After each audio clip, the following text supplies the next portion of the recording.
মইনুল হাসান ফাহিম বলেছেন 7 আসমান যেমন আছে তেমনি কি 7 জমিন আছে? তাহলে 7 জমিনে কি কি আছে একটু জানাবেন। এটা তো আপনি জানাবেন।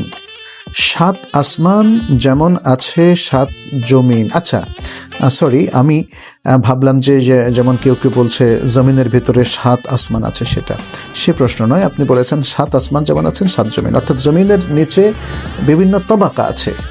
সেটা তো আমরা এমনিতেই দেখতে পাচ্ছি। জমিনের নিচে বিভিন্ন তবাকা আছে, এটা আল্লাহ তাআলা আমাদেরকে বলেছেন।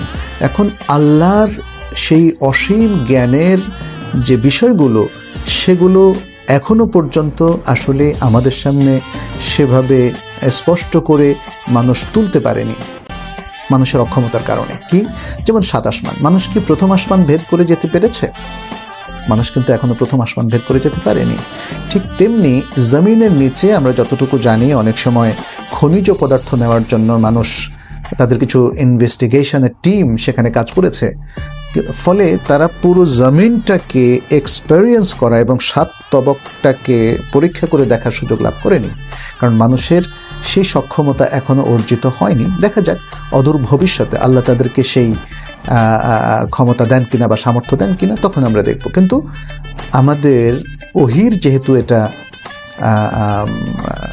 এটা সংবাদ, সাব আরাদিন হাদিসের মধ্যে আমরা যেটা পাচ্ছি, আর সাব সামাওয়াত তো কোরআনের মধ্যে এসেছে, হাদিসেও এসেছে।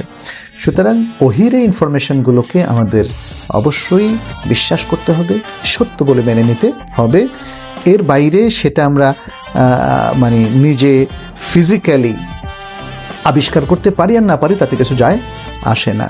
কি কি আছে আপনি বলেছেন সেটা জানানোর জন্য। আসলে কি কি আছে সেটা সবটাই তো আমরা জানি না। আমরা কিছু জানি, জমিনের নিচে আছে অনেক খনিজ পদার্থ, জমিনের নিচে আছে পানি, জমিনের নিচে অর্থাৎ ভেতরে অনেক প্রাণীও কিন্তু বাস করে, সুতরাং এগুলো কমনলি জানা যায়।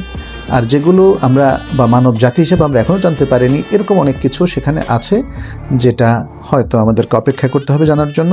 আল্লাহ আমাদেরকে জানান কিনা, আর না জানলেও কোনো অসুবিধা নেই।